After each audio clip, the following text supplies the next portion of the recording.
right. Hey, everybody. Woo! Hey, hello from San Diego and all the way across the country. Man, I look big on that screen. Yeah, we got a good sized crowd in here. Hi, everybody. I don't know if there's a way I can do like a reverse angle on it, but yeah, like we have a pretty good sized crowd in here tonight. That's fantastic. Yeah. So yeah, I don't know if y'all can see you see the back of your heads on there. You could probably turn around and wave at the camera over there, I guess. Hey. Hey. Okay, well, let me get this going. Yeah. And so I've known Jeff. I worked with him on the VR studio Experiment 7.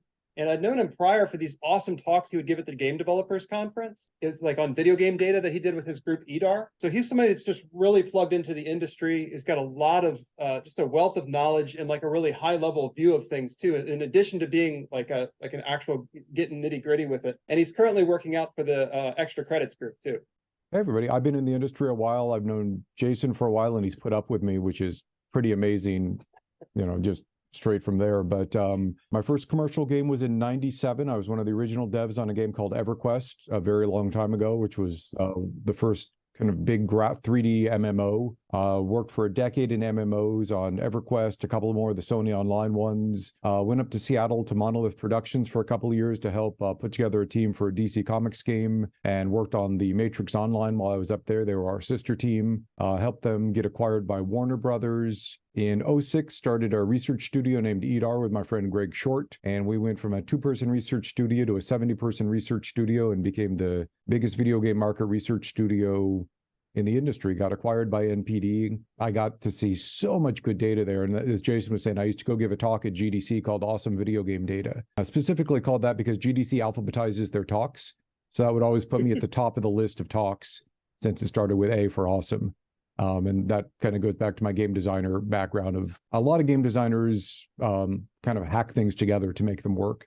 And I am definitely one of those people. Started a VR studio in 2016 called Experiment 7. We were venture funded doing VR games for Oculus and others. Jason was on our team.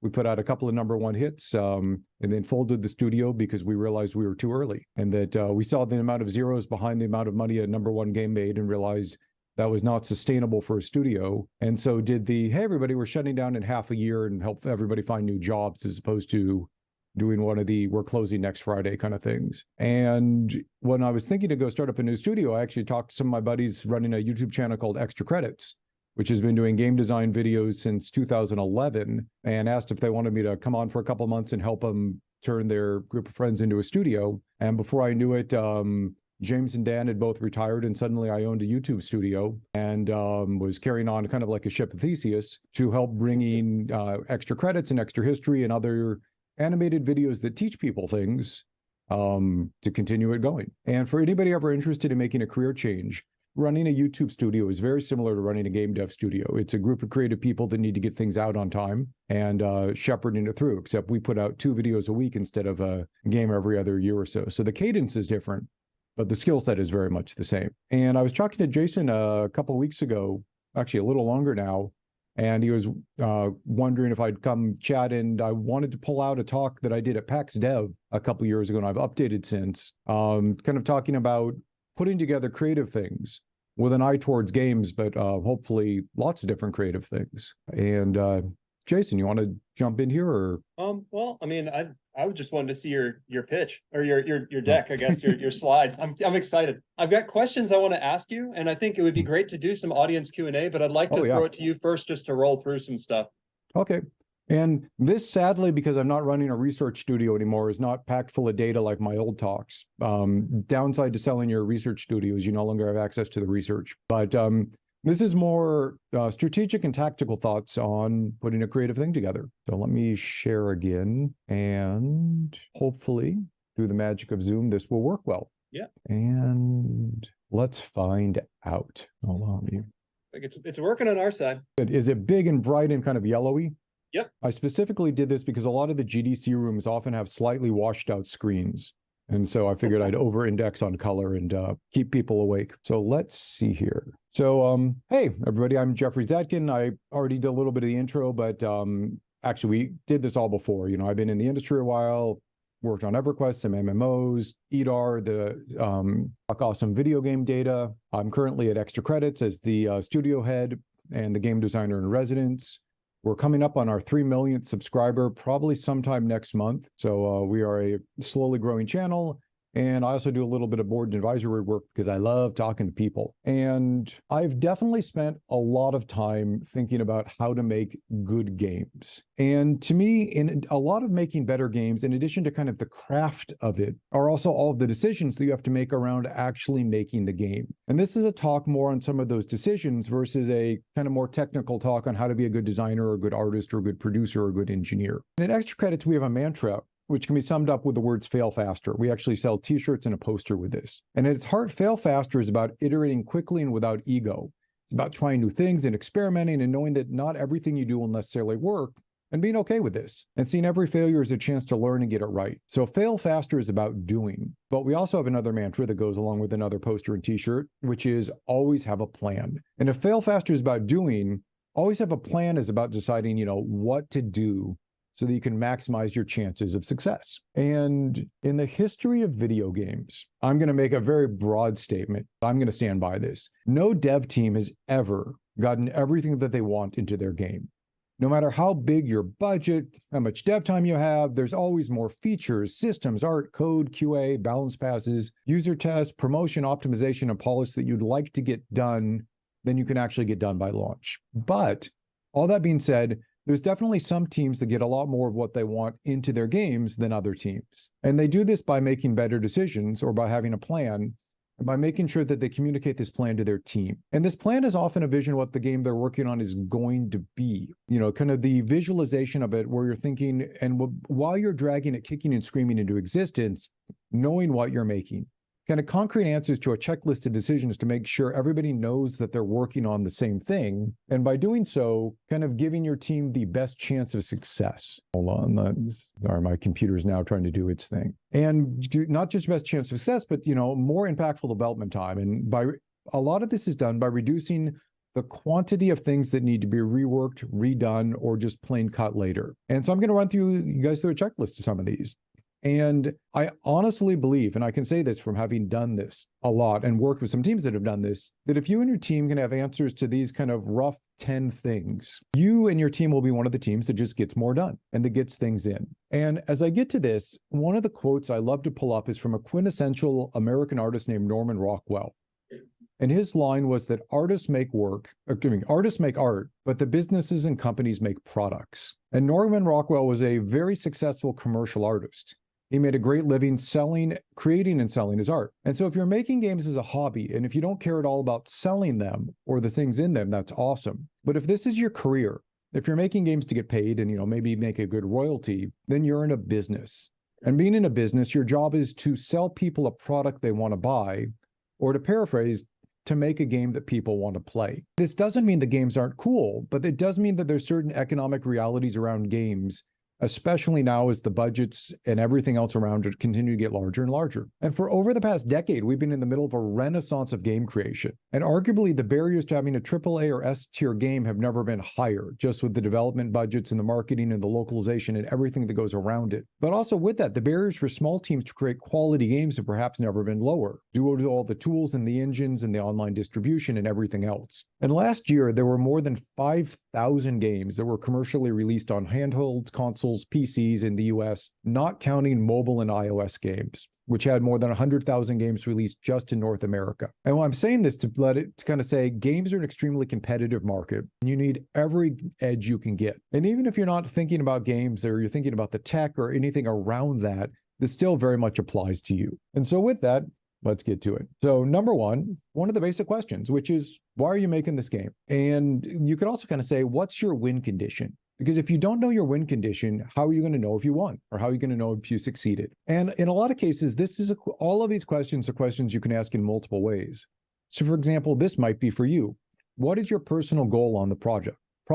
Why are you making this game? Is this a career? Are you doing it to make money, for fame? Are you learning it for a reputation, for fulfillment? But why are you doing it? And it's something you should know. And it also kind of can help you say, why are you doing the current job you're doing? Are you hoping for a promotion? To what position?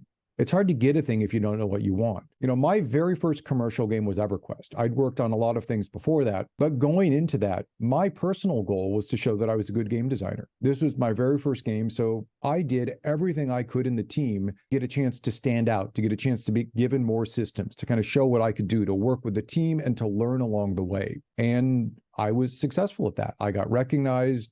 I got to go do other games. I got promoted. And so that was kind of my goal. And I was very set on, I was a young game designer. I want to show what I can do. And because of that, I was kind of able to go after it. But, that's a person's goal. But you also then have your company's goal or your team's goal, which is, why are you making this game? And for a lot of companies, it's the money.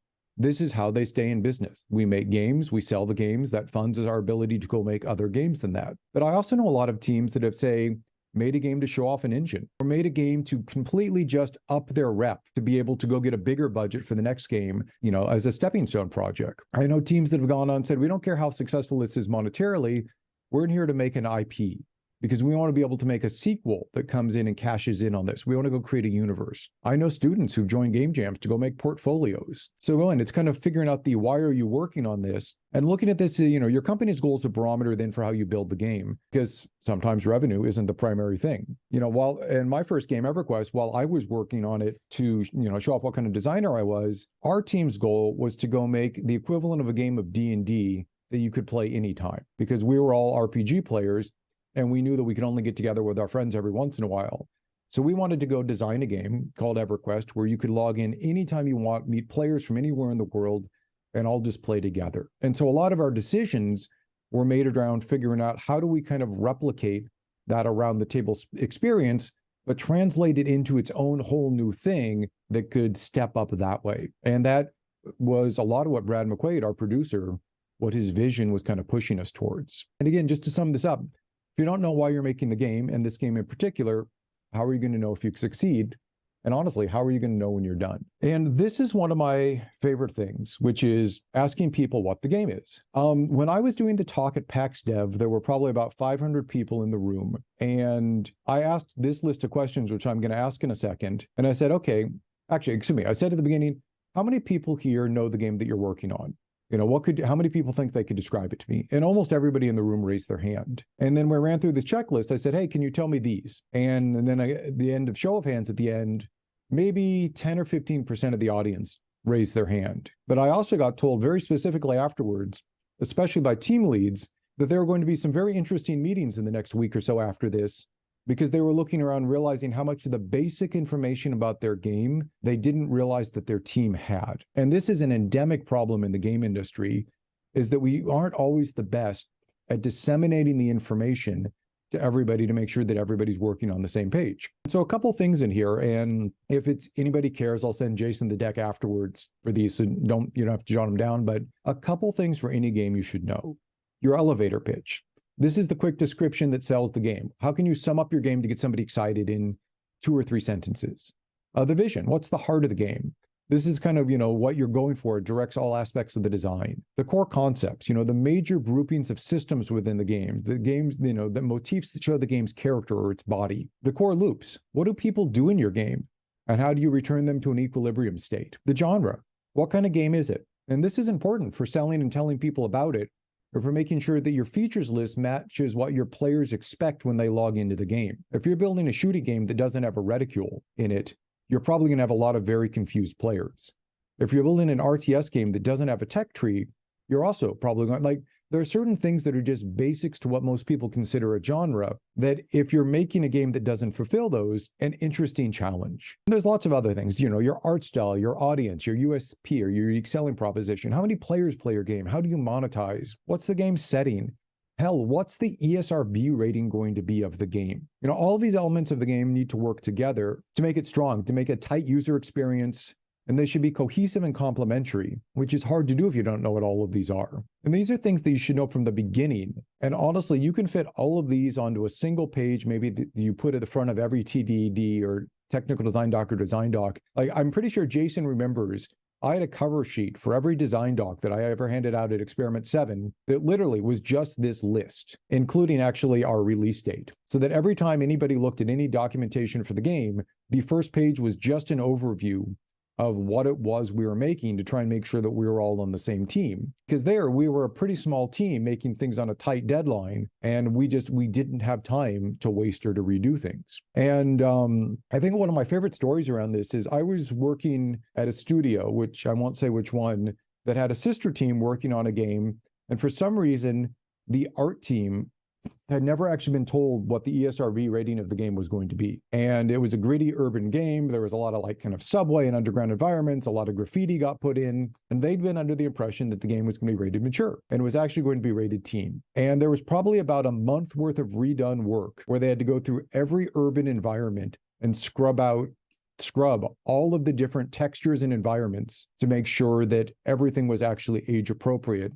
After the first ESRB test came back with a failed compliance check. And it was a month of time that they could have used to have gone and done other things, as well as gone through the certification process faster. And that was from one simple piece of communication that had never just actually made it over to the art team. And those kinds of things happen all the time. Number 3 is asking, who's the game going to be for? And, you could start it out by asking a question.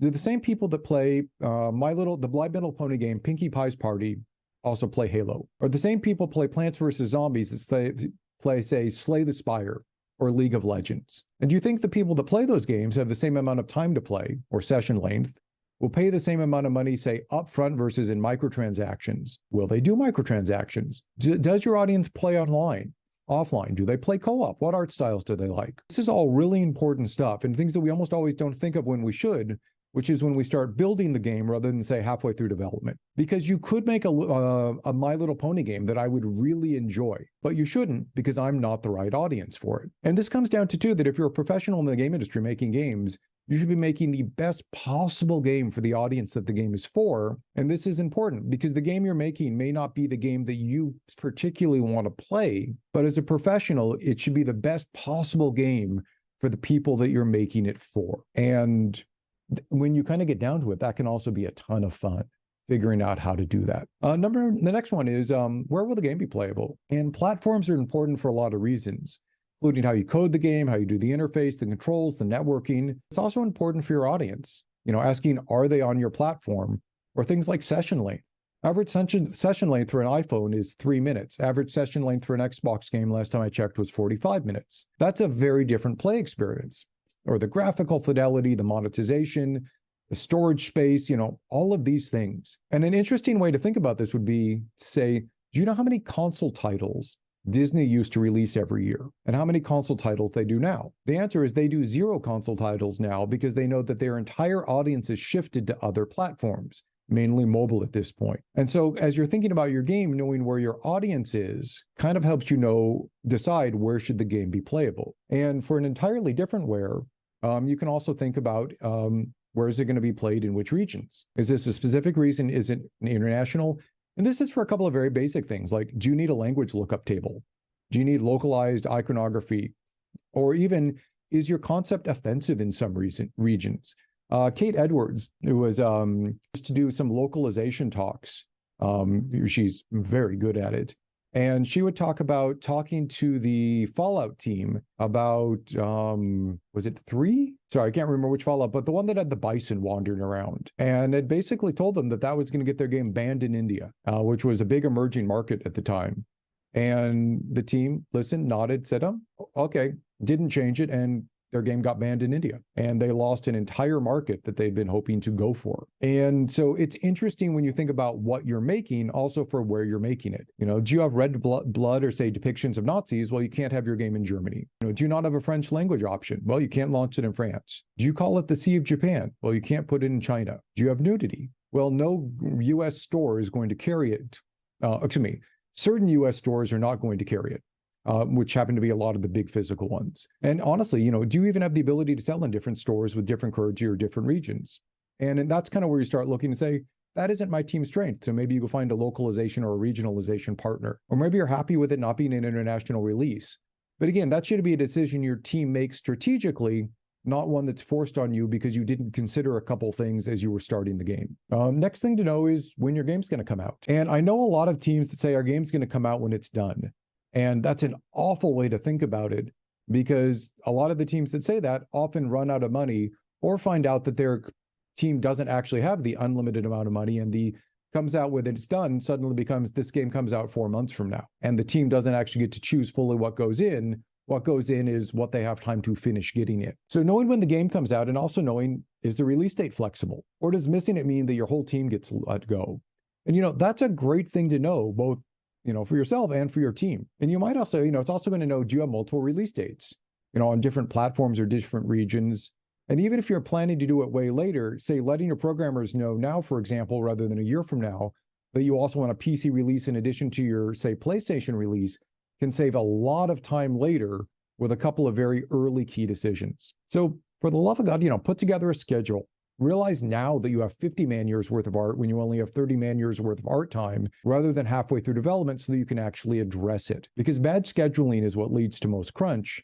And if you ever do crunch, it should be on purpose, not as an accident. If you're going to crunch, do it strategically with team buy-in, not because you suddenly realized you have to do this to get your game out. I've been on multiple teams that have crunched for 6-month to year-long periods, purely because the planning was not done right. And it's a thing I hope to never do again. One of the other things that we learned at EEDAR when running our research studio, that one of the things that made games the most successful and the most profitable was the amount of time that a team could spend polishing their game. That the polish time was what turned a good game into an amazing game, or turned, say, an okay program into a killer app. And in a lot of cases, the single thing that gets lost the most for teams that are time crunched is the time to polish. That they don't get to schedule in those couple of months or half a year to just sit there and play with the game and tinker and turn it from the good experience into the game that everybody talks about for the next 5 years. Another thing to know for just when it comes out is when you need your supporting teams.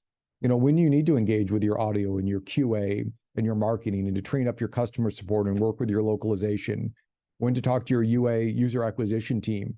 Knowing when you need them or when your publisher needs them can really help you plan for their needs, rather than having these needs suddenly sprung upon you. And each of these groups is really important to your game's success and should be treated as such, especially marketing.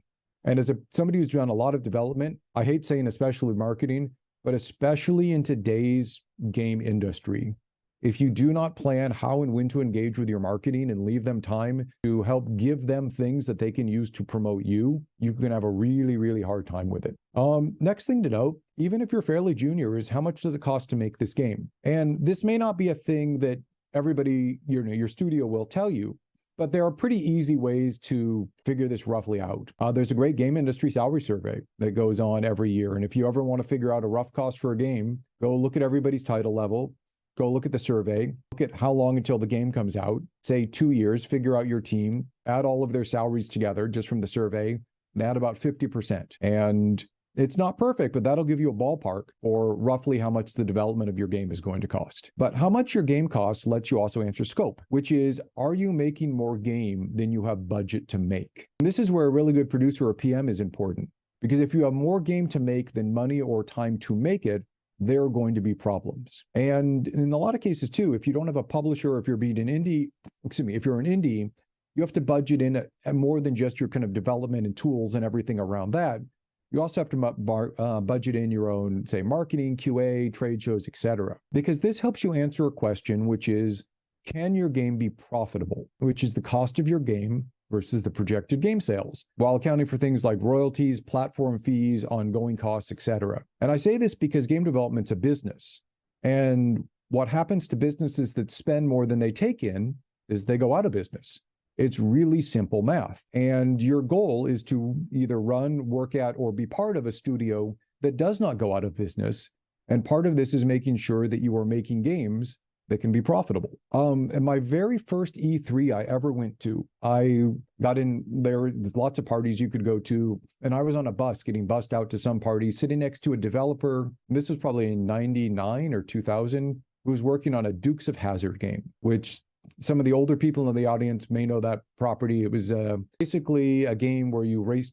They were making a game where you raced cars around in a rural setting. And he was really excited to be working on the game. And he was talking about this, and he was talking about the size of their team and everything else. And I was just listening to that. And I added it up mentally in my head, and I realized that they were making a game that was probably going to cost them 3 times more to make than they would ever actually bring in. And I never actually saw that developer at E3 or GDC, wherever that was, again, because his studio went out of business, and I checked up and he left the industry after that. And it was just one of those things that his studio had never done the projections of cost to make versus what they thought they could sell for, and made a game that was more expensive than any amount of money they could ever bring in. And speaking of money, another important thing to know early on is how your game monetizes.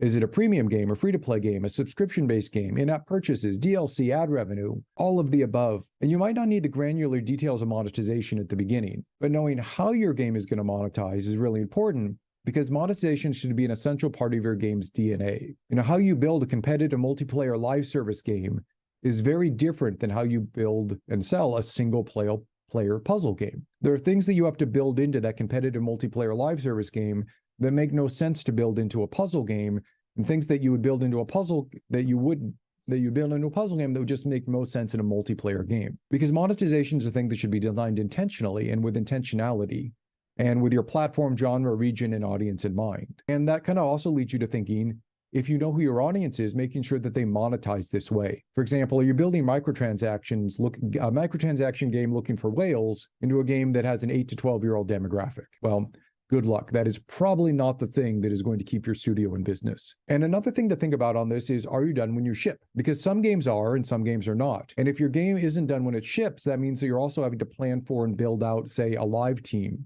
with the ability to service. Then you should start to know your content release cadence and your ongoing monetization strategy, because again, these are things that you don't have to plan them all out right at the beginning, but knowing that you're going to make them lets you budget in the time and the resources to do it, which means that you can actually get them in and have a game that comes out and knocks it out of the park. And speaking of strategy, one of the other great things to know is, how is your game going to stand out? Because again, there are hundreds of thousands of releases of games, both coming out in new and re-releases and compendiums and humble bundles and everything else coming out. And how your game stands out is often called your USP, your unique sales proposition, which is, in a lot of cases, when we used to have physical boxes, a lot of what used to be put on the back of the box, even though we don't now have a box. The 4 or 5 things that when you're describing your game, you're like, and this is what makes it cool and unique, and why people are going to play this game versus every other game that's like this game. And then when you kind of look at those, it's also making sure that you can then leverage your USP to get more people to notice you. Like the original God of War game, one of their USPs was kind of their quick time fighting sequences. The ability to go in and not just kind of do the hack and slash, but where you started interacting and locked up with the monster with different moves that you time with different buttons and different motions. And they took this and they leveraged this in their demo against, I think it was a water hydra. It's been a really long time.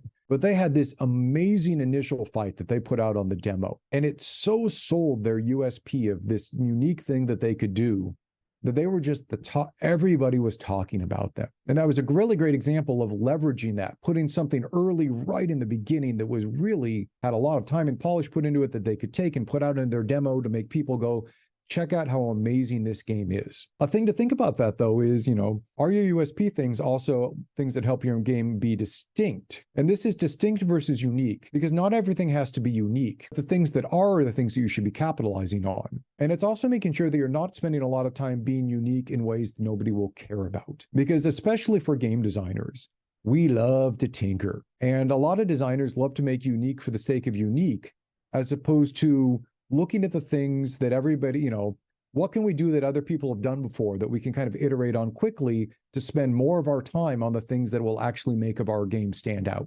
Because having done a lot of research and a lot of playtesting around this, most game audiences don't want a unique game.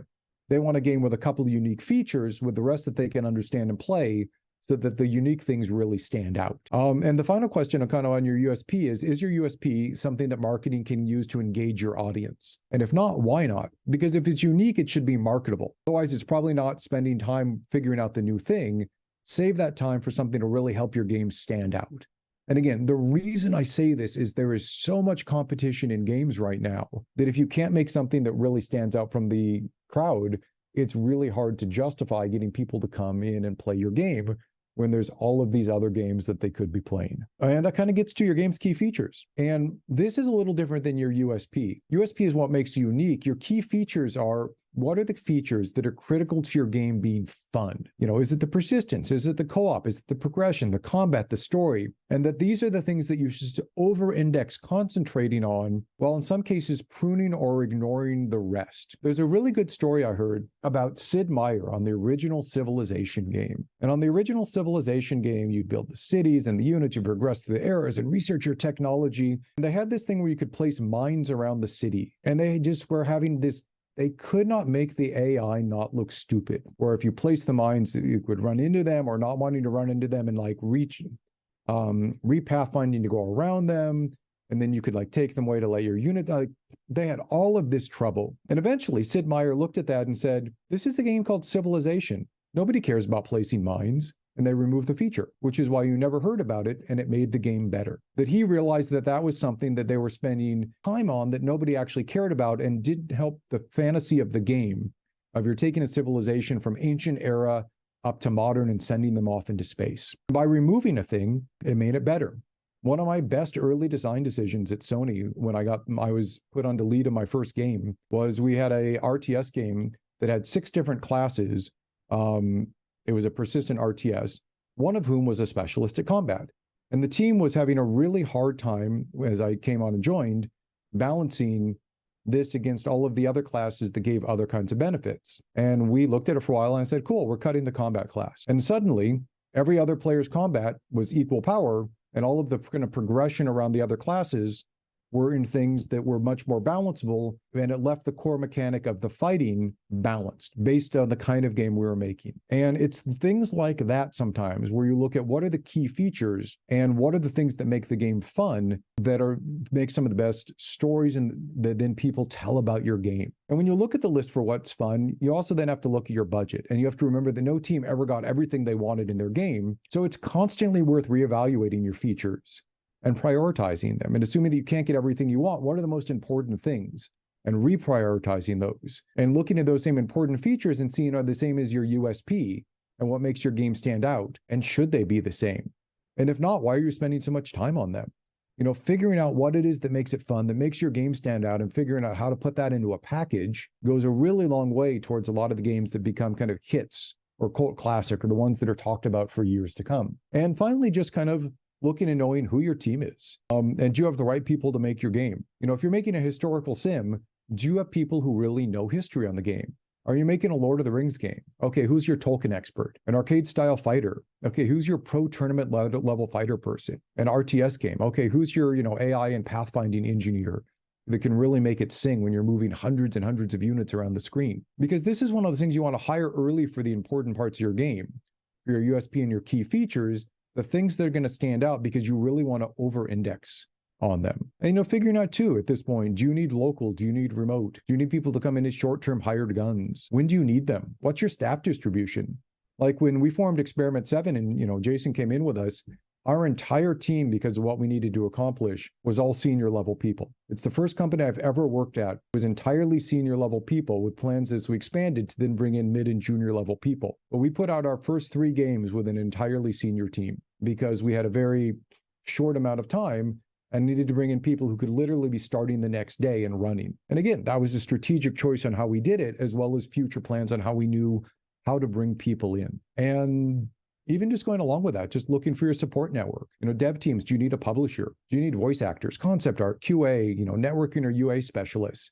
You don't have to be good at everything yourself. Sometimes it's really good as a team to concentrate on what you're really good at, bring in specialists to do the rest of it, and just keep to your core competency. But again, knowing what you're good at doing internally and good at what you're doing outsourced is kind of critical to having the right people on hand to make your game. And hopefully this didn't put any of you to sleep, because for me, I really, really love game development. And I know there's a lot of important decisions about the game, and I love the making part of the game, but I also love making sure that my team gets to get through the entire making part of the game without kind of self-sabotaging. To be fair, most teams know most of this, but it's always the things you don't know that have a way of like sneaking up on you and stealing production time that could have, been used to get more what you actually want into the game. Having the discipline to make those decisions early and make sure your team has the info they need goes a really long way towards making better games. And I'm a big fan of better games because I love playing games, and I want to continue to see more awesome game could come out, and I like cool stuff. So kind of, again, going back to it,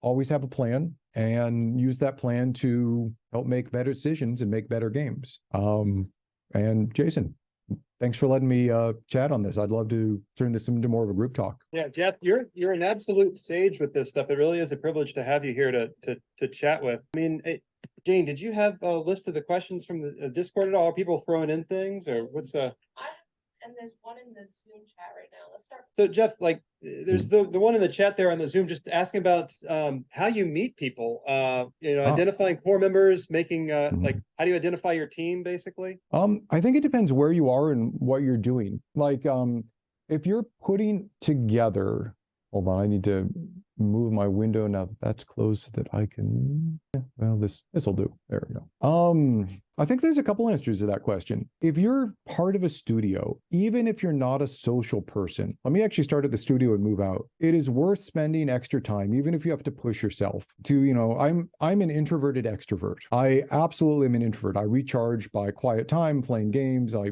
being by myself, but I love interacting with people. I can turn on interacting with people and love it for certain amounts of time. And this is a skill that I've had to foster, to be able to go out and meet people and chat and say, hey, let me go sit down with a different group having lunch, or let me go sit over with the art team, or offer to go buy somebody a cup of coffee and learn about them, meet people, get their LinkedIn, show up at a GDC or a PAX and go to a couple of random events and just sit down at a table and slowly build up a network of people. Find people that you think are really interesting and figure out how to go meet them, or ask your friends for friends of who they like. When I put together my research studio, EEDAR, I started it with a friend. Actually, every studio I've ever started, I have started with a friend who had a completely different skill set than I had. Like when I started EEDAR, which was our research studio, I figured out how to make our whole hierarchy and track all the data we wanted to track. My buddy Greg figured out how to sell it. Greg could sell snow to Eskimos. I can't. Greg was we could not have done it without each other. And we came up with the idea when he was over. I used to throw a bacon potluck twice a year, and everybody would show up and bring a different bacon dish back when we were all younger and could handle that with our tummies. But it was that. It was just, people I knew from other places, inviting them in. He pitched me an idea. I was like, that wouldn't work. But if we did it this way, I think it might. And he called me a week later and said, hey, do you want to start that? And our first hires were all people that we knew. 2 or 3 of them were testers I knew from from other game studios, because the people I wanted to hire up to be researchers for us needed to be able to look at games, not just for fun, but with a meticulous eye. And so we hired game testers I knew and trained them up to be researchers, and also hired people I used to play Warhammer 40K against at a local game store who were good at dissecting things. And eventually we grew to get more hires, but it was people that we thought would come work with us who had kind of a core set of values and were interested in what we were doing. And later, as I met more people and started up game studios, everybody we hired for Experiment 7, somebody knew somebody. I founded it with a friend again, Dimitri. We just went through our Rolodexes calling up people we'd love to work with again. And we got some of them. And then they recommended other people, let us put together. So I guess part of it is networking is really important. Showing up at IGDA meetings, meeting people, going to events, hopping into game jams. Anything you can do to just expand your network is good at all different levels of the game. That's probably not the most complete answer, but that's my answer. We got one from Discord too. You can go for it, Jane, if you want. So what are your thoughts on the massive AAA layoffs these past few months? How can someone just starting their career navigate the flood of talent in the market when it seems that companies are looking to only... Actually, wait, I'm sorry. I kind of lied. I can kind of hear you. Can you speak a tiny bit more to the mic? I apologize. I'll try to do the camera thing too, just to reset it there. I apologize. Sorry. There we go. Our question from the Discord is, what are your thoughts on the massive AAA layoffs these past few months? And how can someone just starting their career navigate a flood of talent in the market when it seems that companies are only looking to hire seniors? So that's a multi-part question. So on the AAA layoffs, it sucks, but this is cyclical. I've been in since 97. I've seen at least 5 or 6 big waves of layoffs. That part of just how the game industry works is game industry expands for a while. At a certain point, companies tend to hire more people or get bigger than they can sustainably be, realize this at some point, or they'll have a game that has bad sales or a live service game, that say doesn't do what it should for a couple of months and suddenly realize that they just are not sustainable in the way that they need to be. And the single most expensive thing in game development are people, hands down. And so there will be mass waves of layoffs. And when one happens, it's often a poke at a whole bunch of different other CEOs and groups of boards to look and say, is this a time we should be looking at as well? So while they happen all the time, there's definitely waves of them. And typically what happens is a lot of talented people are on the market, get snapped up by smaller studios or people looking or go and form their own studios. And some of those then get funded, start hiring, and end up becoming mid-sized studios, which then get acquired by larger studios again, or go on to become the larger studio. And eventually those groups realize they have too many people and do a wave of layoffs again. I actually know one guy who was laid off by, I think it was Activision 3 times, started 3 separate studios, all of whom were bought by Activision, which is how he got back in there, and then got laid off again. Like, it was just, this happens in the industry. It sucks if you're just coming in when one of these is happening. But one of the other dirty secrets about the game industry is the game industry will always say, we're looking for people who know X, but they're actually not. I mean, they say they are. Game industry is looking for people who can do the thing that needs to get done every single time. Like, if my very first job, which was on EverQuest, I saw a Usenet news posting saying, looking for people who can program LPC C++, which was a MUD programming language, and design 3D levels. And I'd been modding the Marathon game engine in college for about 3 or 4 years, and I'd spent 5 years as a MUD programmer, just for fun, as a hobbyist. And I wrote back and I said, I think I'm the exact person you're looking for. And even though I had 0 game experience, I was hired the next week and was promoted, I think, 3 times in the first 2 years, because I had 5 years worth of actual experience programming MUDs, which had feedback that I could literally see coming in every day. And my skill set was good enough to get everything they needed done and then some. I mean, I'd been doing things way before that as a hobbyist too, but the game industry wants people who can come in and get a thing done. And so as you're studying, especially if you're new, putting together the portfolio that shows you know how to get at least a thing or 2 done can completely circumvent, I need somebody with 5 years experience, or I need somebody with 3 years experience. You know, if they're looking for somebody who can do rigging, having a portfolio where you've showed, you can show off your rigging expertise or your level design expertise, or where you've put up 6 games from game jams where you helped on the design for them. Like, all of those things can go towards helping you find that job. Because one of the other things game industry really values, even though they never say it out loud, is people who can finish a project. If game jams are a great way for that, showing that you have finished 2 or 3 things is almost better than showing you've started 5, actually almost always better than showing the 10 or 12 things you've started, because the game studio needs to ship a game just 100%. And what they're looking for ideally is somebody that they can hire. Like, hiring never happens in a vacuum. Nobody's ever like, I'm going to go hire 3 artists today.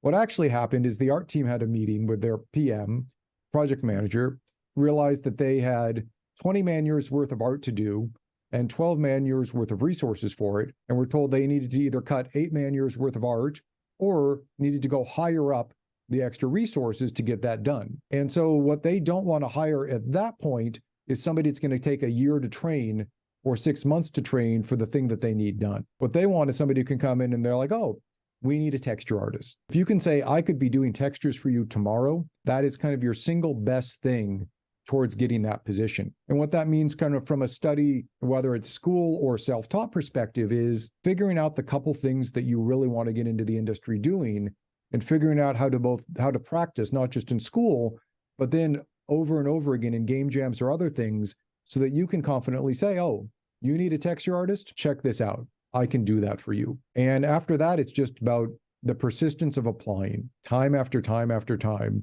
And job hunting sucks. I mean, I wish I could say it better. Job hunting sucks.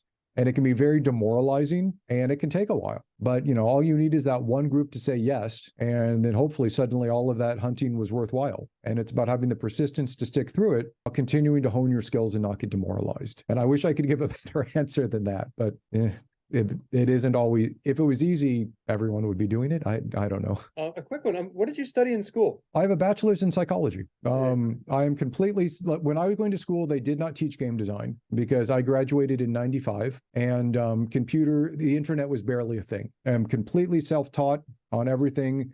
That shelf back there has a whole row of first editions of things like Dungeons and Dragons and Cyberpunk and Battletech and Car Wars, and the closet just off screen is full of board games. Like, my entire childhood was looking at games, reading rules for games I never played, playing other ones with friends, rewriting them, running campaigns of D&D and writing rule supplements that are campaign. Like, I always loved being a designer. And so I was self-taught. If there were schools, I probably would have gone to one.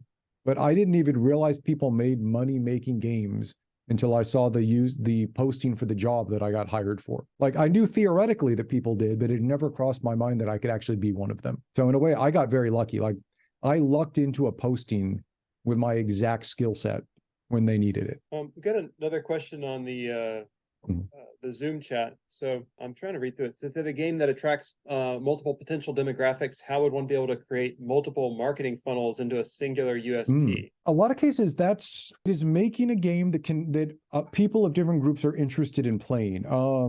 Candy Crush did a pretty good job of this. It is a puzzle game that appeals to a pretty wide demographic. Clash Royale and Clash of Clans actually did a pretty good job of this. And their game is playable by different groupings with kind of different expectations of playing. And a lot of those games down to more readable art styles, friendly UI, and a marketing team that could kind of go out and put together packages that would appeal to different demographics. If you look at Clash of Clans or Clash Royale, they have a whole set of funny, cheeky videos that are very specifically kind of aimed at 30s and 40-year-olds, but an art style and a whole other set of marketing campaigns that is specifically aimed at teens. They have their UI, I believe, has 0 words in it so that they could easily do their regionality. As somebody in chat just said, their UX user experience was unbelievably well done. Their onboarding process and their first tutorial levels, they spent a lot of time on. So they were very easy. So you didn't have to be really good at games to understand how to play it, which let them hit a broader demographic. Like, there's a lot of things that you go for. And part of it is just looking and saying, who are the different groups we'd like in, and what do we need to do to appeal to each of them, and making sure that as you're designing, not just the game, but the art and the UI, the UX, the flow, everything that it can appeal to all of them. And again, same with like monetization. If you're aiming a game at 12-year-olds, try not to make a game that needs to spend $20 a week on in-game purchases, because you're going to have a really hard time selling that or giving it away for free and then monetizing that once they have the game. Curious if anybody's got anything in the room too, because we've got the questions kind of on Discord, we've got them on the chat, but like, yeah, Alfred, if you want to come up, just feel free to just chat. I would do the whole thing of trying to spin the camera around, but I don't know how to do that in here. What are some steps devs can take towards pitching a demo to publishers? I'm sorry, can you repeat that?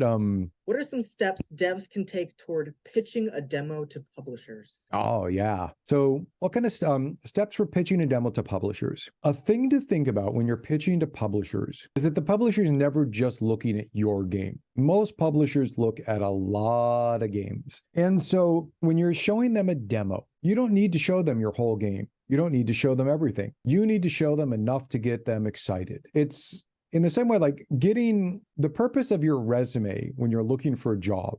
The only purpose of the resume is to get the recruiter or the company to call you for an interview. That's it. You can literally strip everything out of your resume that doesn't serve that purpose. The same is true of a demo for a publisher. The entire purpose of a demo is to get the publisher excited and wanting to talk to you more. That's it. And so as you're putting your demo together, it's figuring out what is the cool, engaging part of your game, and literally just putting that in, stubbing the rest, put up some buttons like, oh yeah, there'll be an inventory screen and this over there, but that isn't the key part. The key part is, this combat experience, this puzzle experience, this building experience, this conversation tree where you're interacting, whatever it is, figuring out the heart of your game and making just enough of that at as the high a level as you can to get people super interested. And, kind of that handoff thing where they look at that like, I see where they're going. This is selling me on it. And realistically, if your game was done, you'd be selling it. They know your game's not done. The demo for a publisher is usually the thing that gets them interested in. And you can leave out vast swaths of your game. Again, it's what can you get to get them hooked? In the same way with the resume, what can you get to get that interview? That's the purpose of your demo for a publisher. and strip everything else out, because they're looking for reasons to say no. They have this whole pile of demos to look through, and they're looking for a reason to disqualify it so they can get on to the next one. So it's removing every instance, every chance for them to say no. And that's kind of the removing a lot of the things that are unnecessary. If you can't do it well, take it out if you can, Don't give them the reason to look and go, man, their so-and-so is, oh, well, I'll go on to the next one. Like, just give them the really best stuff. Oh, yeah. We have more Discord questions for you. Yeah. So another one from the Discord. Do you or have you ever suffered from imposter syndrome in the field? And do you have any advice for those that are new to this field and struggling with imposter syndrome? So yes, and there's actually a really great extra credits episode that we did specifically called Imposter Syndrome. So if you Google or if you look on YouTube for Imposter Syndrome and extra credits, we have a whole great episode on that. But I think everybody does, and it's a continuing thing. Some people feel it more acutely than others, but 4 or 5 years ago, I was talking to my buddy Raf Koster. He's the lead designer on Ultima Online and a whole bunch of other games. We're having coffee because he also lives in San Diego. And he was describing to me some of the way that he was going to do his server he's a game designer, same as I am, but that they were going to do the server architecture of a new game he was dreaming up to make it work better for this particular design thing. And I was just listening to him. I'm a pretty good technical designer, but that wasn't my strength. And I spent 5 minutes sitting there listening to him talk going, I don't understand a word that he's saying on this. But I also at that point had kind of the maturity to be able to say, and that's okay. Hold on, I had a good thought and it disappeared on this, but I was, again, really lucky early on that our first game, EverQuest, was a really big hit. That was my first commercial game. So I went from programming MUDs for people who liked what I did and working on, marathon levels for my friends who liked what I did, to my very first game was really successful. And because of that, I got invited to a couple things, and I got to meet, it was like War Inspector there was a thing I got at War Inspector and Raf Koster and Will Wright and a couple of other luminary game designers. And I'd been invited to speak at the same conference and the same panel because they wanted somebody to come talk about MMOs. And other than Raf, none of those people were making MMOs. And so I got to go sit down and speak with them, and I got to hang out with them in the speaker room. And we were chatting, and 10 minutes into it, I realized that they knew more than I did, and they had more experience, but that I could one day be them. Like, they weren't unachievable. The luminaries of the industry, that with enough time and experience, I could be that too. And it was it was an interesting insight because as much as they knew, they were also very keen to show what they didn't know and to talk about that and to say, oh, I don't know that, but I'm excited to learn about it. And, just listening to some of the top minds at the time say, oh yeah, we're figuring that out as we go along. We don't know that either. Just gave me a lot of confidence and has really helped me not feel imposter syndrome a lot since then. Just realizing, from early on, some of the best people in the industry still didn't know what they were doing and were continuing to make it up as they went along and just, figuring it out along the way. And I love to pass that story on because I hope that helps a lot of other people, that there is a certain level that you really need to do and practice and hone your craft. But beyond that, it's continually about making up stuff as you go along. When Jason and I were working on the VR stuff, we were bleeding edge on the things we were making. We were getting to make up the stuff because there was nobody to look to what we were doing. And it was a ton of fun. And having worked on the other stuff, knowing, then there wasn't other people with the answers, gave us a lot of the ability to go out and, pioneer some of that and feel fine doing it. And that we weren't imposters because we knew nobody knew it. But just remember, most of the other people in the room have something about that at some point. And if they don't, they're just lying to themselves. Everybody figures it out as you go along. Every game is different. Any questions in the room? We got somebody else coming up here for more. Mike is. Oh, it's the Oh, is it there? You can Okay. just yell at the screen. Something I believe I heard you mention during your presentation was that there's a difference between something being unique and something being distinct. Do you think you could elaborate more on that? So let's see. What was it? Goat Simulator was a very unique game, but a lot of the stuff you did in there wasn't necessarily distinct from what you could do in other games.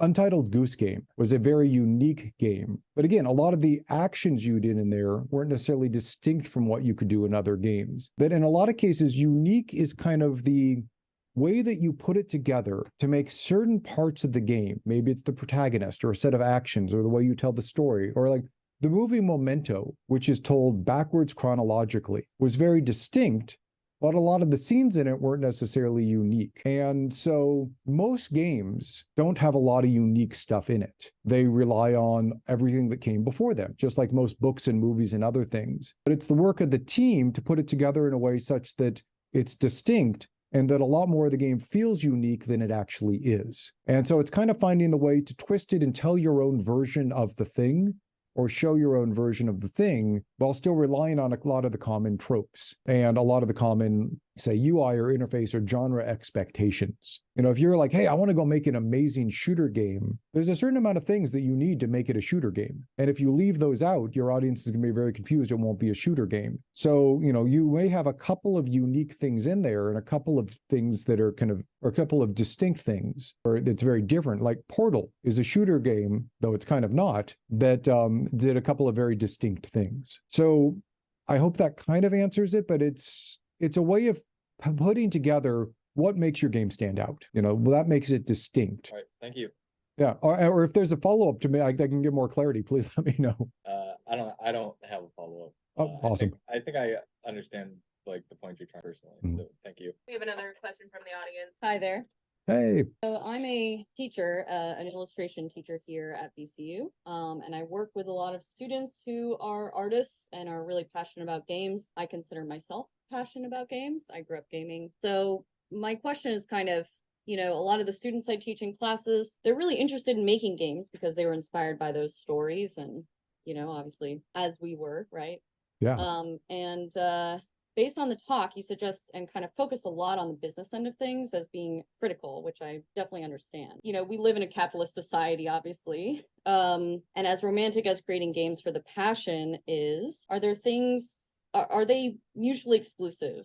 Can you focus on the business and money without kind of killing the passion? And do you have any suggestions for keeping that passion alive when you're in industry and you're kind of surrounded by that? Yeah. And that's when I was running my research studio, one of the things that a lot of my dev friends initially said, and we talked about, was they were always afraid that, and every dev team I ever talked to, like the marketing group would commission the research, and the dev team was always afraid the marketing group was going to use it to come hit them over the head and be like, you should be doing this or this or this. And my answer was always like, I've been on games that have been canceled, and nothing sucks more than working for a year or two on something and having the studio cancel it because they made bad strategic decisions. And so my thought, especially when we were forming the research studio, was, you know, I have 100 ideas for a game for every game I actually get to go make. And if somebody could come in and help me figure out what 5 or 10 games had the highest chance of being commercially successful, why wouldn't I want to go concentrate on those and have a better chance for my studio not going out of business, or a better chance of getting a royalty check? Because of all the things I could, you know, I could be working on any of these. Help me find the ones that have a better chance of being successful. And so a lot of my business thoughts have always gone around that I feel like you need to know just enough to survive in most cases, because most people don't make the business decisions for their studio. But having some fluency in that, I think, can really help you understand why decisions are getting made and help you be a contributing member to your studio around that. In the same way that as a designer, I know just enough art that I can talk to artists intelligently to better ask for what I need, or to better understand what they're telling me, so that I can go, oh, we could use that to do this cool design thing. And so I guess for a lot of people, getting just enough fluency of kind of everything happening around you, I think makes it you can have a more successful career doing that. And for artists especially, I think there is always the back and forth between, you know, art versus making money. And the game industry is one of the places where you can really do both. You can be a very successful artist on a thing that makes a lot of money. And one of the things I almost always see for that from some of the most successful artists is the versatility. Because every game I've worked on has ended up with a different art style, just straight up, or different ways of doing animation, or different ways of doing the environments and the effects, or putting everything together. So being able to have, being able to be a versatile artist, and, who can draw multiple different styles and who can understand how a lot of the art pipeline works and everything, even if you're very much a specialist, I feel like really can help just get you to the place where you can really thrive in the industry. And that was one of the things I always enjoyed about working with Jason is very multidisciplinary on what he can do. Just straight up. And actually, Jason, do you remember Paul on the team? Yeah. Paul was a combination of artist designer who could bridge the gap and is just one of those people I would hire again, point blank, at any company I ever worked at, because he was so good at both and he understood it. And he was good at translating for one team who didn't know what the other team was doing. Like, you could put him on any team and he would be a boon to that. You know, building up that little extra skill set around what you're good at to do the other things really can help you to stay in the industry happily for a lot longer. And I hope that mostly answered what you're asking. I'm sorry, I may have rambled a bit. No, I think that's great. It actually pivots into a follow-up question Please. pretty well. So that was something you know, for artists who aren't necessarily business people but still want to make their own games, either their own games, obviously, like they can get jobs working for studios as artists, you know, in the, you know, for art teams and such. But do you suggest people focusing on broadening their skills? You kind of answered a little bit of that with like being a little bit of a generalist, or is it, you know, more advantageous to find a team or partner with people who focus on business? Like, if business isn't your thing, obviously all these skills are available. You can go and learn coding, you can learn these things, but you only have so much time. So if you're really kind of focused, I think, what's your suggestion with your? I think it depends what you want to do. Like, my thought for most people is know just enough about the other disciplines or the other subgroupings within your own discipline to be able to talk fluently, or at least intelligent, if not fluently. For the business side, if you want to be the person running your studio, you learn it, or you partner with somebody who can do it. You know, Jason will know that I'm okay at business. That's not my specialty. I picked it up as I went along because both of my past two partners for starting up a studio were very good at it. Dimitri at Experiment 7 was very good at that. Like, that was what he brought other things to the team, but that was what he brought. My partner, Greg, when we started up the research studio, that was what he brought, other things, but he brought that as well. And I picked it up along the way by listening to people who are better than I am doing their thing. On the generalist versus specialist, part of that depends on the size of the studio you want to work at. If you want to go work at, say, Rockstar on Grand Theft Auto, you should be a specialist. They're going to have 200 or 300 artists working on that game. They need, you need to be able to understand it, but they're not going to hire a person who does, lighting and rigging and modeling and textures and effects and UI. They want somebody who's really good at one of those to be part of that team, because they are making such a big game with so many people. If you're going to go work at a 15 or 20 person studio, that studio probably needs a generalist. They need somebody who's going to be able to, they may have an art department of 3 to 5 people at a 20 person team, maybe a little larger, smaller, depending on the kind of game they're making. They're going to need somebody who can do multiple disciplines. So part of it's figuring out the size of the team or the company that you're happy with, putting yourself more towards that. Or, maybe you start off as a generalist and become a specialist over time, or the other way around. You start as a specialist whose goal is just to keep learning enough to be a generalist if you need to be. Or you could just be like, screw it, I'm always going to work at, the EAs and the Sonys and the Rockstars and all of those. I want to be a dedicated specialist. But again, it's just team size, because different teams have different needs. Thank you so much. Appreciate it. Yeah. Hello, Mr. Hey, Geoffrey. how are you doing? I'm doing all right. It has been a long time. It has. I actually used to hang out with James and you guys back during the extra credits stuff. So you may not remember me, but I remember I do. you. James used to drag us to all of those restaurants way out in the middle of nowhere. The designer meetings. Yes. Yep. I wanted to ask more broadly for all of the folks here, because you will have way better data on this and more recent data than I do. You were speaking about demographics and kind of taxonomies of players. Who is playing your game? Who are you making this for? And I was really curious if in all of your adventures with things, you had either found sources for or like more up-to-date knowledge about how we break down who is playing games and why. Oh man, nobody has a good, yes, kind of, and nobody has a great answer. Every different marketing group that puts together player profiles has their own way of doing it. Every specialist group has their own way of doing it.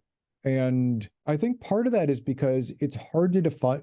A lot of groups come in with who are predisposed to think of the world in certain ways. It's very hard to kind of come in blank and look at them. In some cases, machine learning is better at putting together groupings of people than humans are, because humans come in with their biases as to how groups should get together, maybe based on age or gender or demographic or marital status or, any number of other things. That being said, I think it's pretty easy to, put together imaginary groups of people in your design team's head and say, we're going to go out and we're going to make a competitive MOBA. Here are the kinds of people we think we want playing our game. Here are the kinds of people we think that we can expand to, fit that as well. And some of those are very much game choices, but other are lifestyle choices. I used to be an avid League of Legends player. I played, I think, 5 or 6 years of probably 2 hours a night on average, ranked play, and was decently highly ranked in competitive play. Soon as my wife got pregnant, we had a kid, I stopped playing every game I couldn't just get up and leave from.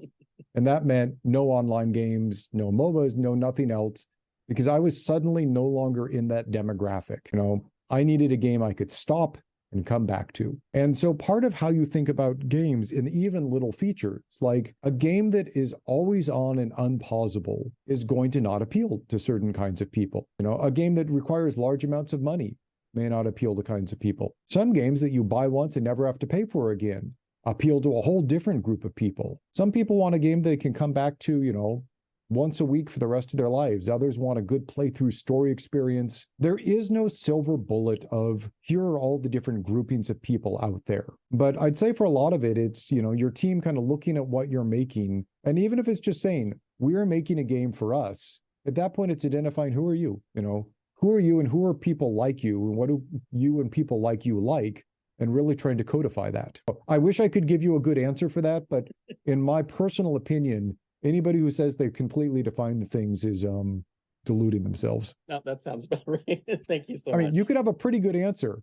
but every group has a different set of things. Yeah, absolutely. Yeah, I think we're gonna wrap up with this one. Mhm. Is there anything you want? Well, Jeff, we were scheduled to wrap up around 9 at our time. So I guess we'd have, one more Yeah, question. we have That a- would be about it. Sure. We have a good closing question. Thank you for speaking today. Yeah, I can't, we'll go for the question first, and then we'll. Yeah, our final question will be, do you have any current game development aspirations as of now, or are you more dedicated to extra credits? Oh man, that's a hard question. So one of the interesting things about yes, part of me, I feel like I have one more startup in me. There's 2 or 3 games I'd love to make. I haven't gone and worked at a large company in a long time. Part of me is I want to go work at a Riot or a Sony or something. But part of me loves the YouTube thing. One of the things about running extra credits is, we're a distributed studio. We have people from Hong Kong to Madrid.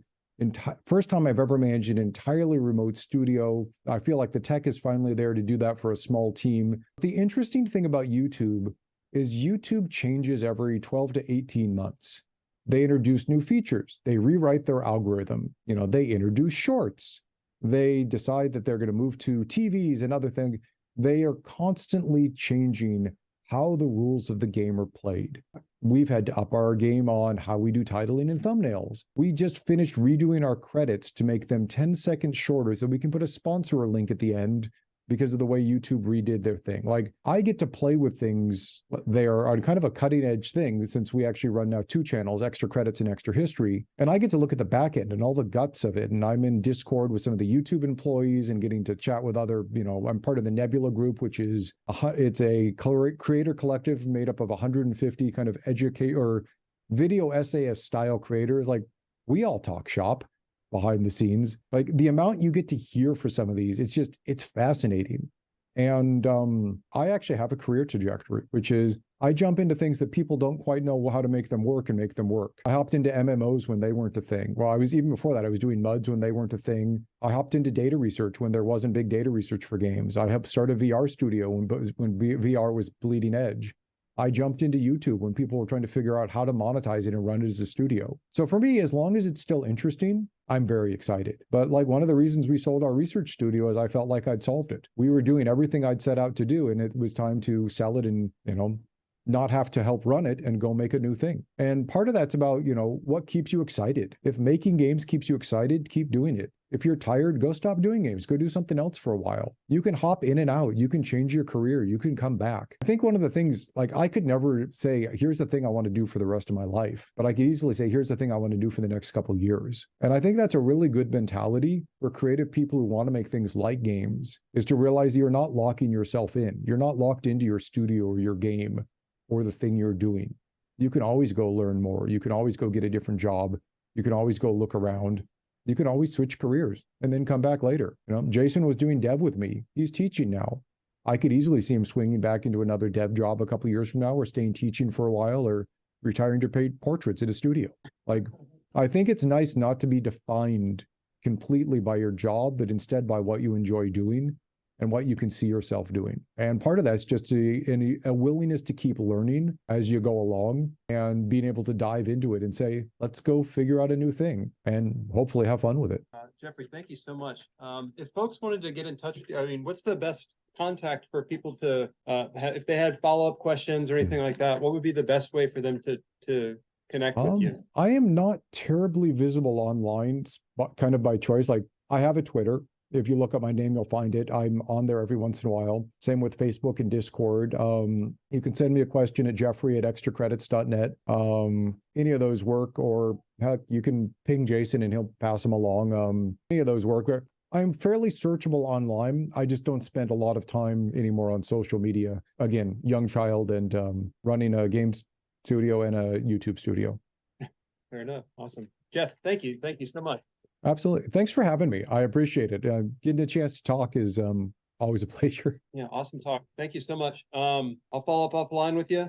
For all in here, if you haven't RSVP'd, it is helpful just for us to get like a rough head count on events and stuff. Please join the Discord. And thank you all for coming in. For y'all on the Zoom call, also, thank you for that. Thanks for popping in. And yeah, hopefully catch folks for the next one. Thanks again. So, thanks again.